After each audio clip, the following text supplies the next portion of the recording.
What's up, guys? What's today? Happy Monday. Oh, yeah. What's up? Best day of the week. Mini Fonzie right here. Mini Luisa over here. We're gonna put it right here. By the way, nice jersey, Fonzie. Who gave you that? I think it was my awesome brother right here. Let's go. Good job. Even though it's for the worst team in the Premier League, just saying. But that's we okay. won our first game this weekend, so I don't know what you're talking about. Hey, okay, enough about soccer. I know we've been talking about doing a soccer show, but today we're back at Content's Profit episode 209, baby. There's somebody really, really special behind the camera that we cannot wait to start asking some questions and share the story. Fonzie, what you doing? I'm trying to share the stream. Okay, sounds good. Because my computer is so slow. Yeah. All right, for those tuning in live, we're actually going live on Facebook, YouTube, Periscope, if that's a thing. We've actually got some comments in Periscope the other day, which is awesome. Our Facebook group, shout out to the Content's Profit fam, and LinkedIn, baby. Let's go. So, as soon as Fonzie is ready, I think we are ready to get the show on the road. And I like the title of this one, man. Can't wait to find out more because, I mean, obviously we do video a little bit, just a little bit. I love video. All right, here we go. I love it. Wow. Okay. Are you back? I'm back. Multitasking with Fonzie cannot happen. I used to do it from the computer, but now my computer is like way too slow. So I'm like, okay, let me try it out from my phone. And now I'm like, where is the share button on my phone? Backfire. Oh, I see a surprise in here from our guest. It's just saying. All right, ready? I am absolutely 100% ready.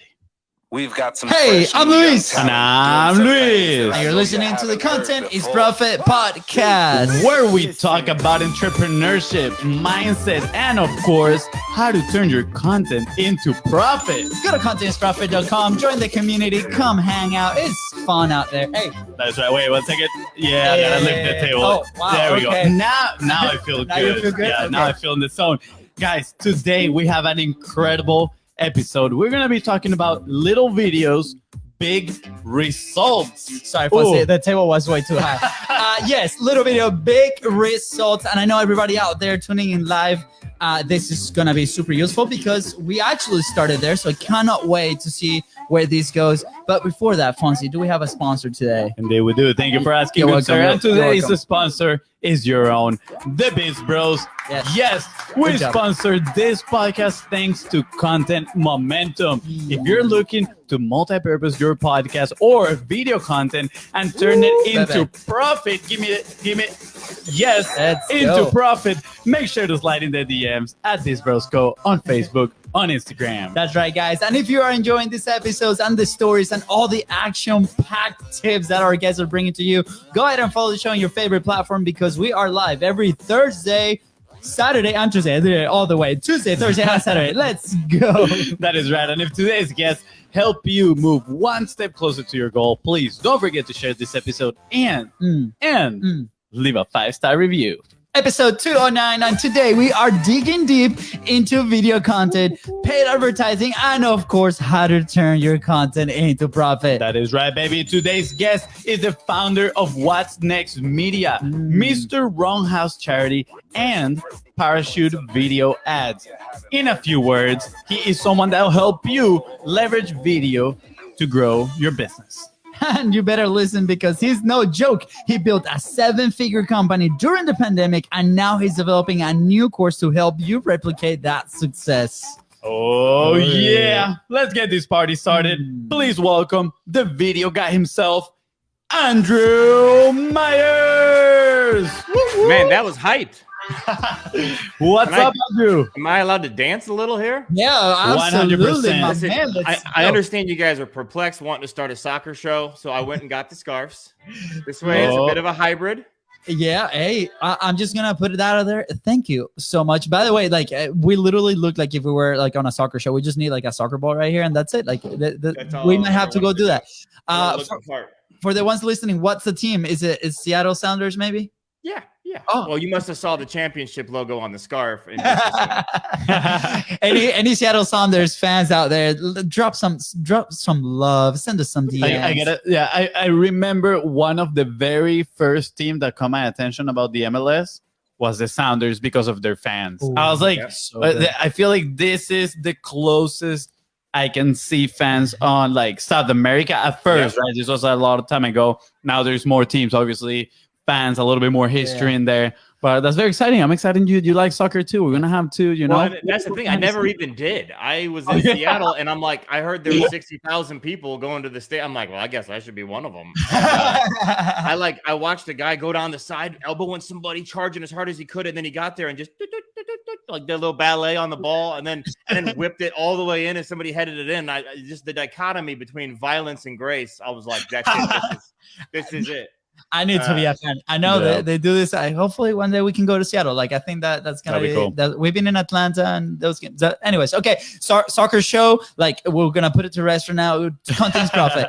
Andrew, so excited to be here. We connected with our mutual friend, and he told me like when he introduced me to you, it's like, you guys have to have a conversation with this dude. And then we chatted a little bit, right? Like behind cameras. And I was like, yes, we need to make this happen, because you have a few stories out there, you know, other than the amazing business that you're building, especially during the pandemic. Like, we definitely can relate. Our business grew during the pandemic. We were able to evolve. We were able to bring people in. But the way that you did it, I think is super interesting. But for those that are not maybe familiar with you, right? Like, because you're in this publishing journey now, and getting your voice out there, sharing, right? Who's Andrew? Like, where this like entrepreneurial world for you started? I started where I think everybody who's obviously, there's a million ways to sell something nowadays. And content sort of breaks this binds a little bit. But one of the things I find myself talking about a lot is what works with content, what works on Instagram, what works on an ad is just what works in person for a different format. It's not a new way to do it. And one of the very best ways to learn sales and learn how to be, how to ask the right question and figure out what the right thing to say back is door-to-door sales. And that was the beginning for me, was literally going door to door, catching your nose every single day. I'd go to like business parks. I wasn't doing the like residential version of it. And you learn a lot. You learn about what to say, what not to say, but more importantly, you learn to get the person you're selling talking. And the more information you can get out of somebody, when you feed that back to them as part of your sales premise, now you're selling. You're not just talking. And then that has been super important as I've gotten older and transferred my sales skills to a new medium. This desire to know something about somebody before I make the ad, and not make an ad and then figure it out later, has been it's been the whole of our success, essentially. I love it. Door-to-door sales. Can we talk about that for a little bit? Because please, I can talk about it all day. Okay, so we've had a few people on the show that is their background, right? And we tend to see that they have such a competitive advantage over so many people, right? And I don't think we never did door to door, right? We went out and sold like this soccer program to schools and parents, and it was terrifying. And we're selling a $30 membership, right? And then we went knocking on doors on restaurants to sell a video service and different things, right? So maybe a hybrid of it, but we never did the traditional, hey, I'm going to walk through this neighborhood, or even to business center, right? So I'm very interested to know, like, how did you decide to go there first, to that, like, tackle that opportunity, right? And second, how was your evolution throughout? Because, in a sense, we've been able to do it digitally, right? When we decided to start this type of business that we're in. But I'm very curious, like, why do you decide to do something like that where most people are terrified to do it? It definitely found me. People who know me now know me as the extrovert. I mean, that's kind of who I am. But when I was 17, I dropped out of high school, and this was the job that I thought, I didn't realize I was even going door to door. I just applied to a job. And next thing you know, they're walking door to door selling toys. And, the person in me is thinking, God, I would have done it this way. I would have done it. From day one, I was already like, all right, give me the bag. This is stupid, but give me the bag. Let me try it. And so I've had people ask me, like, how do you get through the rejection? And that really is the accurate question to ask. Like, I'm trying to figure out how to get my daughter into this space as she gets older while keeping her safe. Because what really happens is you learn to hear no without having the person go, no, I don't want to, booger off. There's a zone in there where you can kind of keep somebody out of maybe and have a sales conversation with them and kind of trial close them. And this is still what we do in our paid advertising. And that, to me, is the essence of the sales situation. So the first thing, when you go into a situation that you're not supposed to sell somebody, you walk up to them, you got coloring books and stuff, you're supposed to talk to 300 people a day. By design, 280 of them tell you no. About 100 of those try to do so rudely. You know what I mean? And then what you're trying to do is just find the 10 or 15 people who are going to say yes for no reason. Sometimes you'd be selling a purple bear clock, and somebody buy it because they love bears, and somebody buy it because they love purple. Everybody's got their own reasoning behind it. And finding out that like, okay, I almost can't get enough no's to, when I counsel people about building their own business, I get them ready. And then I say, okay, now go get 20 people to pass telling you no. And they always want a business plan that's about how to get the first 5 yeses. And that's it. That's what it looks like. They're the world to go get those 20 no's. You're going to refine your pitch. You're going to hear what works and what doesn't work. You're going to see the things that you're doing and the effect they have on people's face. And you're going to get lucky at the end of the day. So it teaches you a sort of, like you look at a picture and it's a negative and it's like the opposite of what the picture is. With this particular problem, that's how it is. You're looking at it wrong. You need to look at it in terms of how many people can I faithfully present my product or idea to and have them turn me down before I eventually get one, and not how do I make the perfect pitch to nail the first fish I get on the line. Oh, yeah. So good. Let me see if I understood this correctly. Were you going door to door to sell toys? Yes. Wow. I'm talking like little knives, little coloring books, little watches. I did an umbrella that had a duck's face on the umbrella, and a million other things. Every day you'd walk in and it'd be just stuff. In business complexes, this is.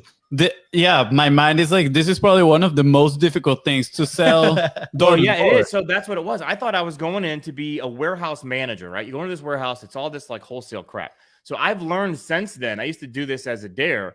I one time, so now I can do it anywhere because I can go to the dollar store and find stuff I know will sell for $5, $7, $10, right? So I don't need the cult that bored all this stuff out eventually because it was a cult. So I've actually went before, and the dare started off. Too bad this was like before Instagram. This would have been a great Twitch video.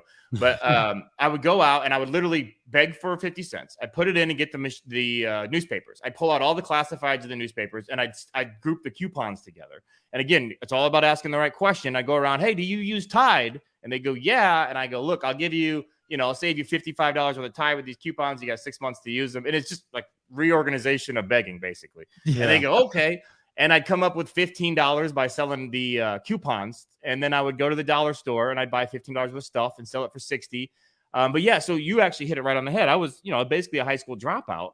And I thought to myself, man, I don't know if you guys have ever read The Alchemist, but he talks about how now that he could always go back and have sheep at this point. And that's what this was for me, was like, I'll always be able to make at least $125 a day with crap in a bag by just going around making people laugh and being memorable and not even trying to sell them per se. I mean, you work on your technique and you work on being real succinct and motivating, but at the end of the day, you're just letting like 80% of people tell you no. It's not your job to turn them into a yes. It's your job to faithfully, create those opportunities.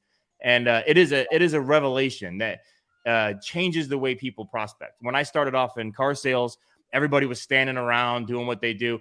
I didn't even understand what that world was. So I instantly started printing business cards, going out door to door, handing them out, giving away free car washes. And the phone was ringing off the hook because I'd call everyone in the classified ads. But it's like everyone would come around. They'd say the same thing. That person's not likely to buy. And they were right. That's why I stacked 200 of them. And I was busy from the time I got there to the time I left. Right out of the gate, I was selling as many as the other guys. I wasn't making as much because I didn't know the business, but I was getting the volume. Once you've learned, like I said, it's like a photo, for people who can look at the negative of a photo and see what the photo is going to be. Yeah. You invert the whole way you look at how you develop a sales funnel. Sales isn't your ability to close the next person. It's your ability to fill the hopper. Yeah. Interesting. Well, real quick. I've been wanting to ask this question for, like native salespeople, kind of like you, I feel, is what did rejection did to you, right? Because I mean, like you're saying, you get rejected plenty of times, right? When you're door to door, I'm guessing when you're door to door trying to sell like umbrellas with little thingies on top, you're gonna get rejected a lot. Well, right? The umbrella with the duck on top was a hitter. So, but most of the time, yeah. So what did it do to you, that rejection, like mentally? What changed? Well, there's two ways to look at it. For one, you ask a girl for a kiss, and the way you ask it will determine how hurtful it is when she says no thanks, right? So you learn to ask it in the right way, and you learn to trial close people, and you learn to not ask for the business unless you think it's there. You learn to read people, essentially, right? Yeah. Back to that question. And you'd show people things. And one of the reasons I did so well is I'd find the thing they wanted, and instead of discounting it, which was the premise, this is 30, you can get it for 10. I'd say, but if you buy it from me, I'll give you all this other crap free. And I just stack up everything else that I had. So, it was about really learning when I had the go. People still sit on demos with clients with me and go, dude, it's so weird. Like, I've never heard you ask anyone for the business, because I still don't. I pitch, I trial close, I pitch, I trial close, I ask for a question, I go back and then work on it. Eventually somebody goes, so what do I got to do this? They're ready. So that you learn how to ask for the business in a way that the answer isn't, no, thanks, bugger off. So it helps you build that confidence that you can essentially take a no, but not take it right on the bow. Ships are designed to sort of glance some of the rounds off of them. You know what I mean? You learn how to come at the question in a way where you don't take the no as a direct hit. Then the second one is you learn that a direct hit is pretty damn survivable. If you guys have, ever been in a fight, the best thing that can ever happen to a nervous kid is that they get punched in the face. Because then you go, well, I didn't die there. I got at least 3 more of those in me before I'm staring at the sky. So sometimes it's just that awareness that, wow, I just got hit with that guy actually tried to ruin my day. He called me a loser, because you'll get 10, 15, 20 of those each day. So the ones that don't deflect off the bow, you build a callus, like you do on your feet. And you learn that, you know what, that guy can't hurt me. He just tried. I mean, I had people throw stuff at me that would have hurt, but I'm spry. I'm right on my feet. But you learn that, wow, I survived that no. And if surviving a no could be a business, then that's what sales is, right? Yeah. And so you learn, wow, I've got this callus on me now. So now I don't get hurt by no's the way other people do. And so without being more talented than them, I can always be more productive than them in sales. Yeah, absolutely. I'm looking back at my past and I'm like, man, I should have had some offers when I was trying to kiss some girls, right? I was like, hey, slap across. Well, that's the concern is my daughter, she's gonna have an easier life than I had, that's for sure. And how do you get her out there needing to hear yes so bad that she'll endure 280 no's? How do you build this skill in somebody that doesn't need to be out there? I mean, I needed to, or I was going to be homeless. Absolutely. And so, that's the downside is like, how do you take somebody? I have people who got money and they're still coming to me like, hey, I want you to help me develop my business. Okay, well, let me walk you through it. And at the end of the day, it's like, man, you are way too soft. It's like putting a dog through a car wash. It won't come out the other side. If I give you the real advice you need, which is go get your nose, you know what I mean? You're gonna die on the vine because you're about how do I build a business without any friction? That's the question they're really asking me, right? How do I do it easily? How do I do it without damaging my pride? How do I do it without changing? But the Hulk never turned green until something hit him really hard. Yeah, so they're asking the wrong question. So, I mean, with publishing, right? Like when we first started, right? Part of the fear, and when we have people doing the 45 Live challenge, right? That is part of the thing, right? Like we're so scared of that, well, in this case, judgment or whatever, or my thing is not really a good thing, right? At the end of the day, do you really believe in what you are talking about, right? Are you really this upfront with it, right? And it comes down to that. So then on top of that, right, like whenever you conquer, or I'm doing quotation marks here, whenever you conquer the publishing, right, then the fun part begins with sales, right? And on the other end, right, or it could be together, right? Like we believe that's married. It's a whole just one process, right? But for those, I mean, you mentioned it, right? You're naturally extroverted, right? We talked about the extrovert theory. So I am now. I actually skipped the lead, buried the lead there on that story. I was a complete introvert until the day I went out and started selling cars. I had never kissed a girl. I had a lot of friends in high school. We were cool. I knew everybody. I knew the popular kids. I knew the dorky kids. I didn't hang out with them. I didn't go to their parties. I was a coder, and I absolutely was an introvert. And then that was where I just watched somebody do that and flip. But go ahead. Yeah. So I guess my question goes in that direction, right? Because there's a lot of people listening out there that might not, like, that might be in that same position that you were, right?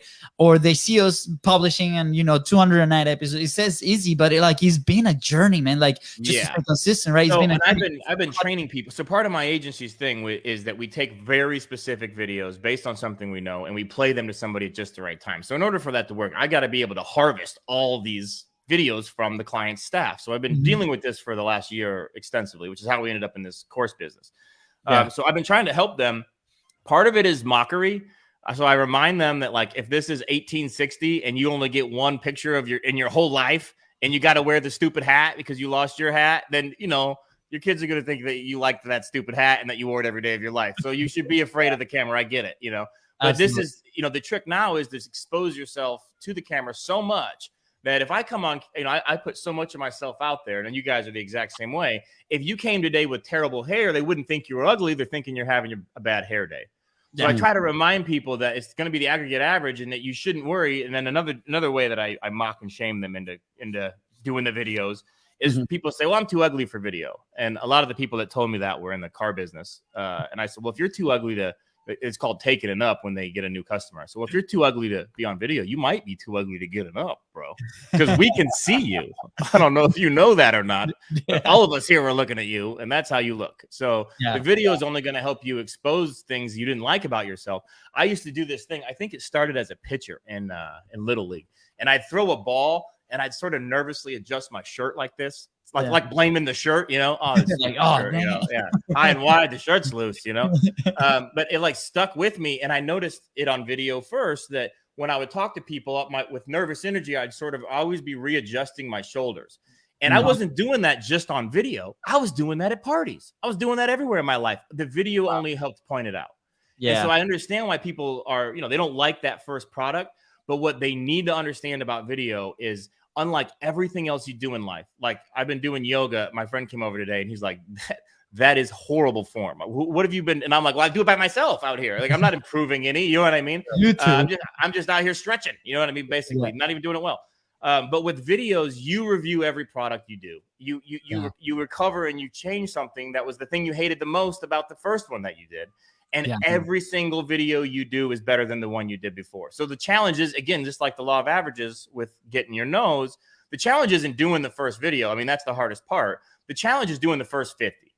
Because after you've been doing 50, if you drew you on a bell curve, your ability to create that shorthand content is in the upper 10% of people in the world. You know what I mean? Mm-hmm. So it's how do you get through the first 50? How do you make the first 50, not the first 50 videos, but the first 50 adjustments? Yeah. One of the things we talk about a lot in our video coaching business is, I was an artillery guy in the Army. So, we fire these rounds, they go 8 miles away. The earth is spinning under the round. The round is spinning and drifting the whole time. There's a ton of math that goes involved. And at the end of the day, I think most people are at least surprised to find out that we almost never hit the target on the first shot. Almost never happens. So by design, it was 75 yards left, and then somebody go, over 75, and they call it back, and then we'd make the adjustment, and then boom, bullseye, right? Well, everything in our life should be this way. We shouldn't expect the first round to hit. We shouldn't expect the first video to be a banger. You know what I mean? It doesn't have to work that way. But if we can look at the video and go, well, okay, that's not good. Maybe this is good. And another thing that is interesting about that is, we guys have a very similar background. This thing on my wall is the first video business I built with my brother. I had no clue how to film or how to make these things. The only reason I was successful is because I could look at something and go, well, that sucks. Damn, that sucks. That looks really bad. Why does the background look forward? Why is he facing that way? Why is that reflection on his face? And literally just one at a time, I just was able to notice things sucked. And then that's when the whole like methodology that I've created in the course came out, where it's like, okay, so you stand here, you hold the thing like this, you keep the scripts to be this.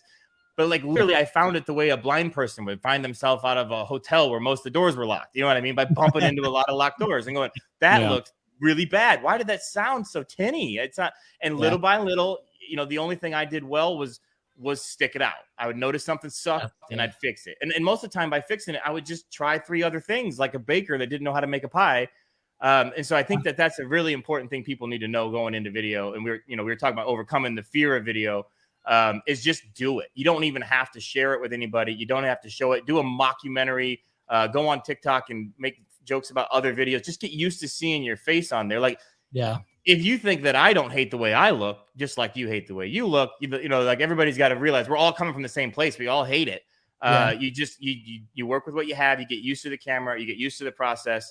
And when people start to equate how much actual money comes from that new discipline, they'll realize that the juice is worth the squeeze. Oh, so much. And it's long term, right? Like what are we talking about here? We hear a lot of when we started a business, right? We were driven by greed, right? At first, we're like, we need money, we need to figure this thing out. But then the why and the purpose completely evolve and change, right? And then this is the thing that we do, and we're committed to it. And at the same time, like if you're listening right now, like what is the business that you're doing? What is that thing that you're working towards? Is it worth it for you to like go through this pain very quickly, right? Because like you said it, like 50 videos. Let's grab 50 as that line, right? How do we accelerate that as much as possible so then we can feel comfortable to then continue to evolve? I remember the day that we published our 50th episode. Like it seemed like the biggest thing ever, right? Even after doing a couple seasons of 45 Live. What do you think of the first 20 when you went back and watched them? How do they make you feel inside? Oh, I just laugh. It's sad. I cry. No, it's okay. No. So I was gonna be like, they made me feel warm on the inside. Yeah, like nostalgic. I love nostalgic. Yeah, it's like so. I mean, we talk about this, right? It was just Fonzie and I, and we literally drift, and we just grab a framework of let's tell a story and what's the lesson here, right? And then maybe I don't think we would have been able to take on guests and have a free-flowing conversation like we're having today if those first 20 episodes never happened, right? So it was like we just like ripped the band-aid, right? We had a lot of people, yes, like that supported us. Probably the people that didn't like it didn't tune in and didn't see it, right? But guess what? That allows us to put in the reps, right? And we decided to do it 3 times a week to be able to do that. Just look at the timing that you guys do a live cold open or live show open, right? Like, and you guys got the timing down, the soundboard is there. Like, if somebody's not going to do podcasts until they get to that level of timing and execution, then they're just not going to do it. And so, you have to give yourself that leniency to go, listen, man, my guests are not going to look at that and go, that's the best I've ever seen. They're going to look at that and go, well, he got better from last week. And as long as that's your focus, you know what I mean? Then you literally just stay on the gas. All right, so let's talk about that for a second, right? Because when we, let's say, and by we, I mean business owners, right? They get a new client, right? And you need to start giving them some wins to get them excited, right? To play the long-term game with you. Because if there's only one goal that is 6 months ahead, it might be a little bit challenging for them to stick with them. So how do you present to them? How do you tell them, hey, you're going to suck at first, right? Like there's a big possibility. So I tell them that artillery story to start off with. And I say, if you think that I'm going to be disappointed when the first one sucks, then you don't understand what my job is. Because I've got 40, 50 people a day sending me their videos and I'm coaching them. And I promise you won't be on the bottom of the heap. Secondly, if you think your videos, if you think you're going to like it, you're on the wrong spot. You know what I mean? No different than when you start a new workout. Your form's not going to be good. You're going to fatigue easily. You're going to get frustrated quick. You're going to be sore the next day when you watch it. And you're going to lean in on this. This is going to be a process, is what I try to tell them. I normally have them start with the course that we developed was actually just developed in-house. It was supposed to be just for our clients. And then we realized, man, the course might be better than what our agency is at this point. But we go over with them how to focus on lighting, how, a lot of people make mistakes. They believe that a lot of light is good when a lot of light doesn't help. It's directional light, flat directional light. So we show them how to use windows and big glass things like that are in a lot of the dealerships. We talk about framing, how to take advantage of the thirds rule and how to grip the phone. We show them very particularly how to hold the phone so that they become the steady cam. And the phone is always out there looking back at them. And they're not having to think about videoizing themselves while performing. This way, the performative part is all they're focused on. The camera's like, a dude walking with them or a lady walking with them. And we give them just these very, very basics. So the way that we get them introduced is actually, in the last one, is scripting, like how to create a script that's actually very recordable, how to do it in 3-act structures. So you're not memorizing the whole thing. You can pitch the problem and then come back. But the way we get them started, to your question, is we have them do it with photos. Go take a selfie that's in the right spot. And then, and a big part of the reason we do that is that'll help them, like you said, hate their first video less. When you get them in the right light, most men have never been in a makeup mirror. So you get them to stand in front of a big window and hold their phone against the window and start talking. They actually like the way they look more than the way they did when they were brushing their teeth that day. You know what I mean? They're like, so that's a big win. So we try to get them in that first position where the techniques they're using to get the camera and the situation and the scene set up. And then all they have to do is focus on themselves and their performance within it. And I think that helps a lot because, it's like the college quarterback thing. You get to the NFL, things are happening so fast. You're just glad the football ended up in your hands after you said hike. And then you got to worry about who to throw it to. And then it slows down over time. In the beginning, that person's, their wife's looking at them. They're nervous. They can feel and all this stuff's going on in their head. They screwed up the script the first 2 times and they're still yelling at themselves while they're trying to execute the next performance of the script. Which for anyone who's ever played golf, you can relate to that. Don't shank it. Don't shank it. I swear. And you realize the only thing I thought on the whole backswing was don't shank it. I never had a positive thought in my head the whole time. So, you just need to give them enough materials that they can get out there and find some success.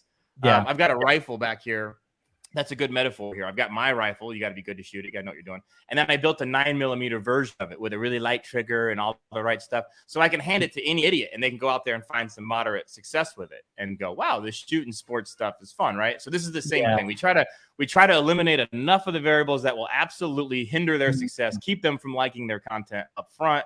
And we just spank them on the butt and just stay on them every day to make something so that they can improve. Yeah, this is a good. I love how the win, right, is the production. Like, you gotta get something out there, right? Like, and because I mean, yes, we can relate content to profit, obviously, but there's many steps in between, right? One of those is like, we gotta create. We have to shift our mindset between consumer to creator, right? And I love the fact that, you know, you guys take this approach, because as I'm listening to you, I'm like, I'm walking in my head. Naturally, that's exactly what happened with us when we decided to do 45 Live. We got to the point where it was like, screw this, right? We're actually going to go do this because we had a very negative experience trying to be perfectionist and trying to be all this XYZ, right?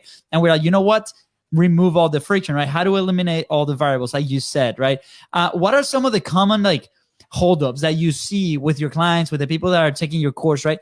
Because I think people listening to the show, they obviously listen to the background music, and they listen to the perfectly choreographed intro that sometimes we screw it up, even on episode 200 when my mic fell off the ground.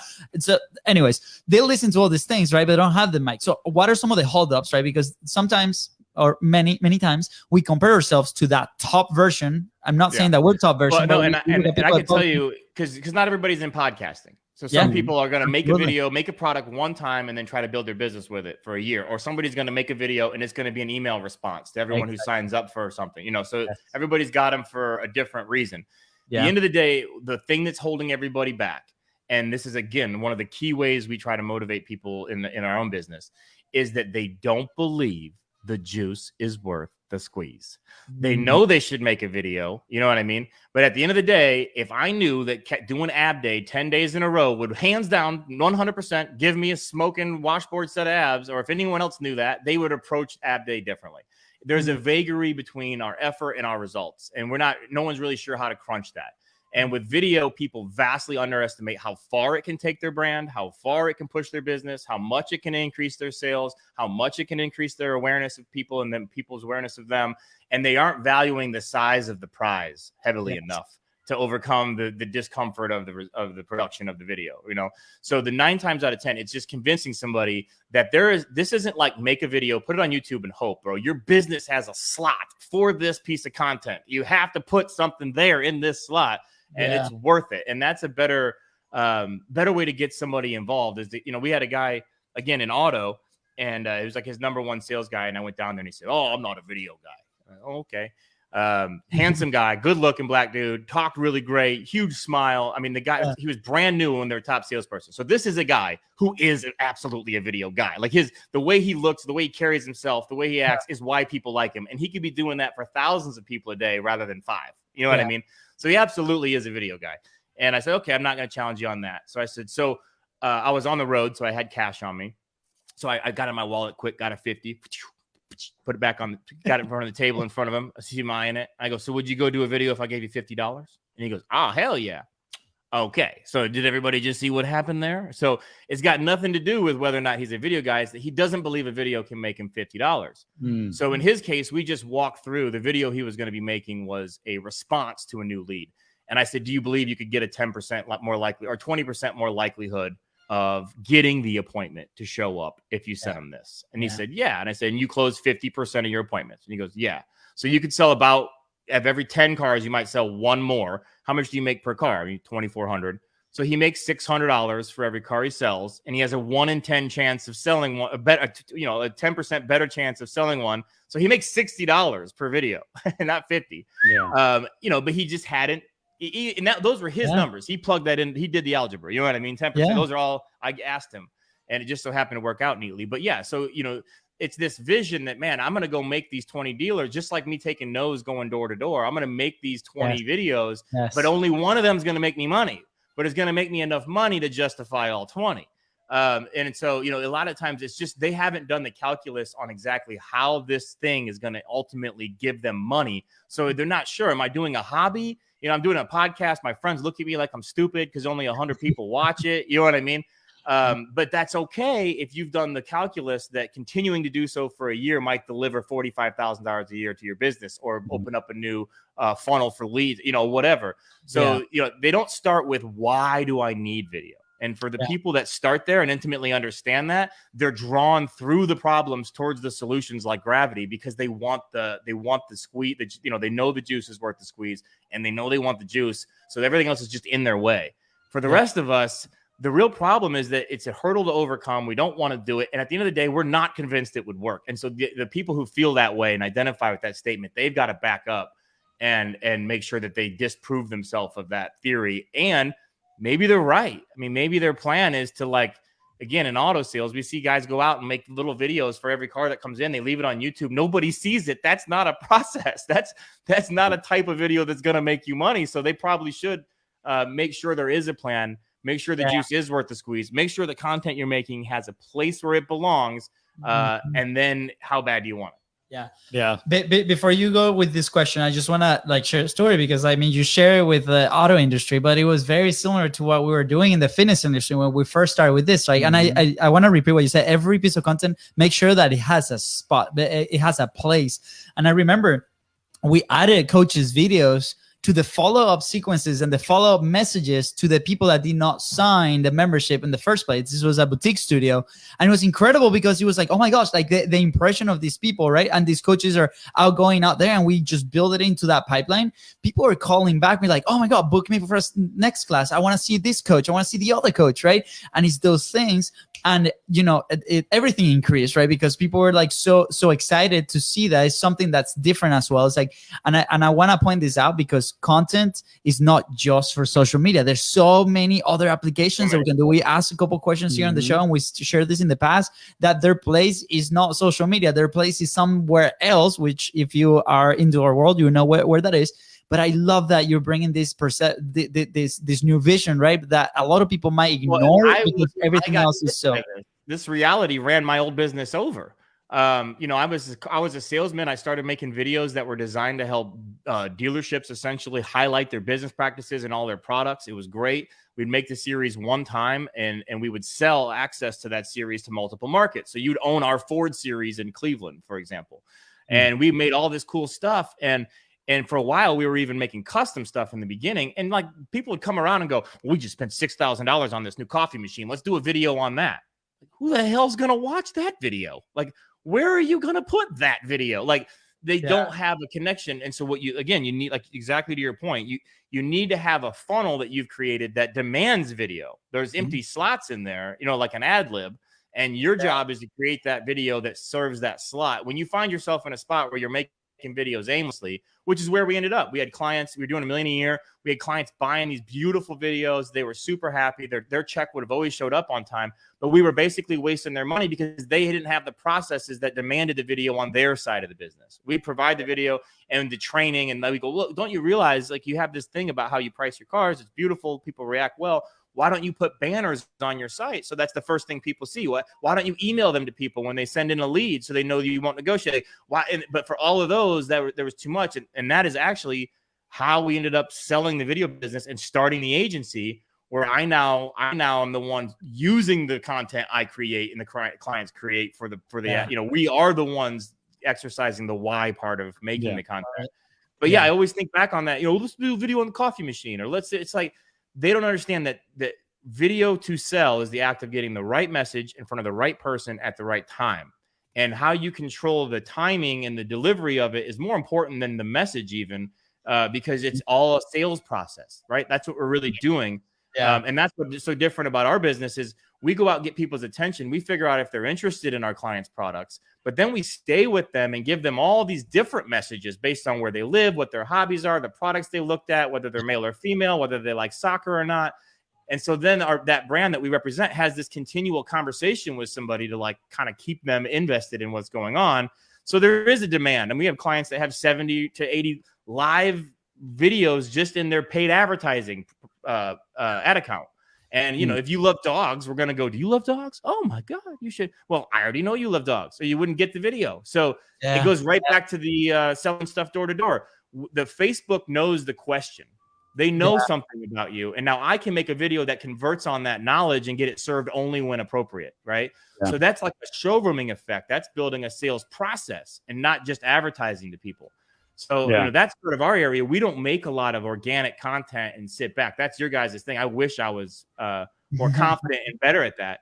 I build digital sales processes that people have to, like when you go into a place that sells, furniture, there's always a very organized sales process there. We build a digital version of that, a digital super sale.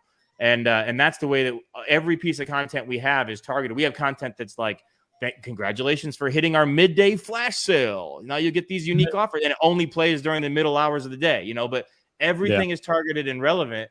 And so when people look at that list of videos that they should create, it makes sense. They're like, oh, I didn't know I could say thank you or happy birthday or thank you for leaving my if you go to my website and you click on the scheduling app, but then you don't schedule with me, you trigger an ad of me on a golf course. And I'm about to tee off, and I'm like, hey, I saw you on my contact page, but you didn't, you just being nosy? You trying to figure out when I'm out here golfing? No, but for real, I'd love to talk to you. And it's like an Easter egg. You only get that if you take this one particular action. Yeah, I'm about to do that, just so you know. Just like I watch this video. So if I ruin your analytics, I apologize in advance. No, please do, and do it yourself too. I mean, it's just fun. And around the time where I had the agency that was making the videos and not the one using them, a friend of mine who was speaking at Digital Dealer with me was like, he had an ad that came on my YouTube, and he goes, I'm going to be in room 210. And I was like, yeah, whatever, skip, couldn't wait to hit the skip button. And then he came back in a half hour and goes, you might have skipped my last ad, but don't skip my presentation in room. And I was like, oh God, the internet's talking to me. But that's where I realized this works. This gives you a feeling, this sort of like, hey, I know something about you and I'm going to speak just directly at that. So when it comes to our ability to help people create content, that's like the first place we go. And then, but to your point, you've got decking out the website, you've got decking out the emails and the first responders, you've got decking out the CRM things for old clients. Hey, it's been a year since we've met. I mean, you've got testimonials that turn into images and graphics everywhere. I mean, there's video type and why you're making the videos got to be the point, because the video's job is just to get your facial expression, your tone of voice, your enthusiasm to somebody's ears, so that you can sell them the way they would if they're standing in front of you. It's not a miracle. And by creating a video, nothing magical is going to happen. But when you get the right message to the right person at the right time, you've actually created a sales process that just uses video. So powerful. I love that. And we're sadly getting here towards the end. But, because before we close it up, we actually have two more questions. But before those two more questions, I just want to ask, just share a little bit about little videos, big results. How is that course going to help people out, and where can they go and obviously sign up for it? Yep. So you guys have heard me talk a little bit about our main aim on the course is getting people over the hump of being afraid of the video, giving them the tools to like the first product that they make and some of the rules, so that when you make a video, I'm going to be able to point right away to what you messed up. Was it the lighting, the framing, the grip, the sound? Where'd you go wrong? So the technical mechanics is the first part of the series. Then we get into a lot of videos you can make that don't have a person in it. So we talk a lot about making video capture videos that are actually you on your phone, circling things and scrolling between screens. We talk about the right way to create boomerangs, which are really effective videos for your business. We talk about how to jump on memes and GIFs and stuff like that on TikTok and tailor them for what your business is. But the biggest thing that we have is helping people understand their actual business. Who are the avatars that I need to aim my videos at? What are the problems that I have right now that I just put a 35-foot wall in my house, for example. It's like a dream wall. It all pushes into a pocket. And we ended up with them as clients during the process. Now we're helping them. So like their 3 clients are a new homeowner, somebody doing a redesign on the interior of their home, and somebody doing a redesign on the exterior of their home. So we help them line up. These are the 3 people who we think we're talking to. What are the 3 reasons why people are not buying a dream wall? They think it's more expensive than it is. They think the warranty isn't as strong as it is. And they think that ultimately it's going to take longer to put in. So we show all the people on the course how to line up the problems that you have with the people that you have, create questions, and create these really simple testimonials where they're actual customers talking about your actual problems. Yeah. And it sounds like a lot, but it's actually something can be done very easily. So the course actually goes through samples of other people who've done it. We show you how to, on a worksheet, exactly how to line yours up. And it includes some private coaching on either end to help you line up what your videos should be and then help you review them and coach them after the fact. So it walks a business owner through how to talk about how to talk to your ideal avatar about their likely objections that are keeping them from buying, how to build the process around your product and show them how it works and show them what it does, and how to stay in front of them and keep them engaged throughout the whole funnel, not just on that first ad. And it's, like I said, it's a business development kit, because the biggest thing it does is when you advertise in this way on Facebook, you know what it costs you to get a new customer. So the reason it's little videos, big results is it's not just the results the video gives you. It's that knowledge that, hey, I can make a $10 profit customer for $2.18. So if you get through this course and you can come to me and go, look, I make $400 off of every roof job I do, and I can make them for $90, buddy, I'll put my credit card in. You need an investor, call me. You know what I mean? But when you get to that point in your business that you know you can handle the workload, and you know how much a new customer costs, now you can buy scale, you can buy growth, and that's what an investor wants to see. That's how you build the value of your company.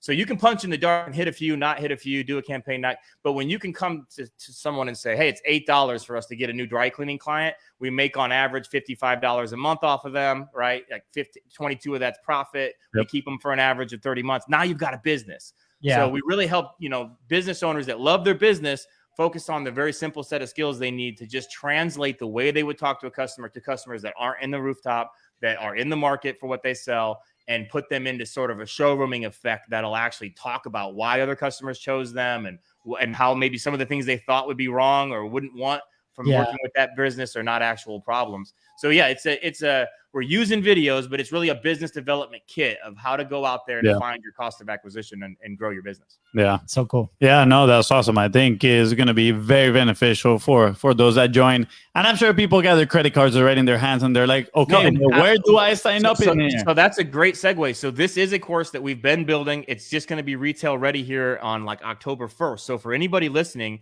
go to littlevideosbigresults.com and you can actually give me your email now. I'll give you the course for free for 2 weeks when it launches. So it should be right around October 1st, but that's 2 weeks. In that 2 weeks time, it's everything but the coaching. You can get in there and use the worksheets. You can see exactly what the situation is. You can line up your thing. And to be honest, if you start sending me stuff and asking me to coach it, I probably will. You know what I mean? But it shows you how to get in touch with me. So yeah, it's absolutely no cost at all. We do pretty well on the other side of our business, so I don't need to monetize this yet. I'd love to have people's feedback, get them in the course. So yeah, put the credit card back in the pocket, get the email out. It's little videos, big results, and you can sign up now. I'll email you as soon as the course is ready, and you can go nuts in there for 14 days. Awesome. Yes, that's awesome, guys. Go right now, littlevideobigresults.com and sign up. Yeah, I think that's gonna be the action point for everybody, because when we eliminated the friction, that's when everything changed for us. We started creating that momentum, and I love the fact that you guys have this very, very solid structure, proven structure, right? And you're willing to help everybody. So last question is, like, where will you be if you did not publish? Well, I'll give you an analogy. When I was a couple of years ago in Seattle, I was a renter, and I felt like I really needed to buy a house because the house values were leaving me. You know what I mean? They were getting so big, and I was able to secure a house at around $350,000, and 3 years later, I sold it for $650,000.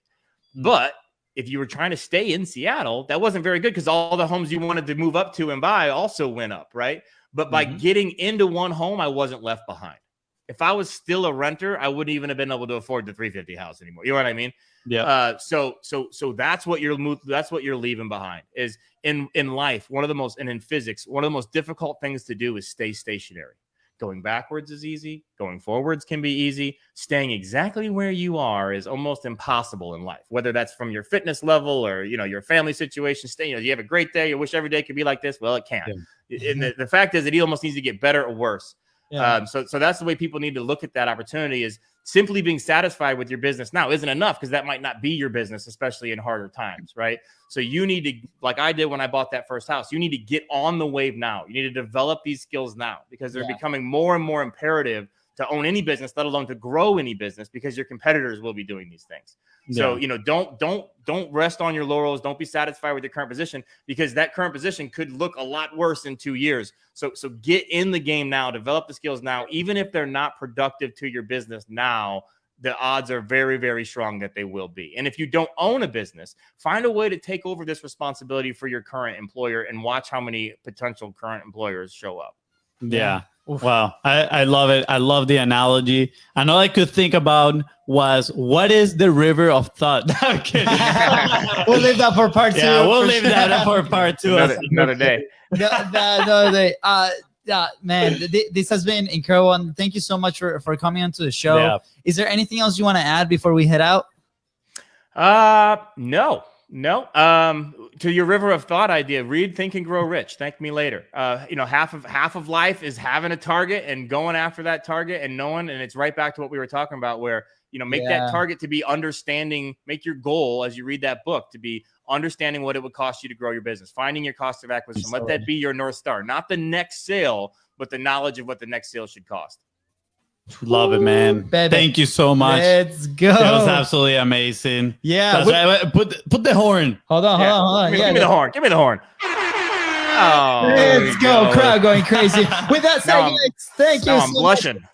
Oh, hold on. Stop. Okay. Rewind. Let's go. Okay. What's up?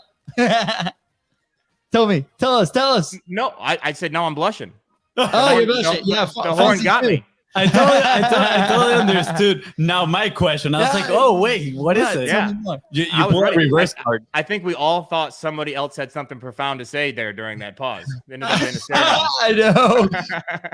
All right, now we go. With that said, guys, thank you so much for tuning to the Contents Profit Podcast. Go ahead and follow the show on your favorite platform and on social media at BizBros Co. That is right. And if Andrew here helped you move one step forward to your goal, please make sure to share this episode and leave a 5-star review. Thank you. Bye, guys. Awesome. Dude, that was amazing. Andrew, we're still live. So quick tradition. Selfie time. Let's go. Screenshot. Screenshot time. Oh, I gotta get my stars back in here. Yes. Dude. Yeah. All right. 1. Ready? 1, 2, 3. Awesome. Let's go. All right, social media. We'll see you on Wednesday. Take care, everybody.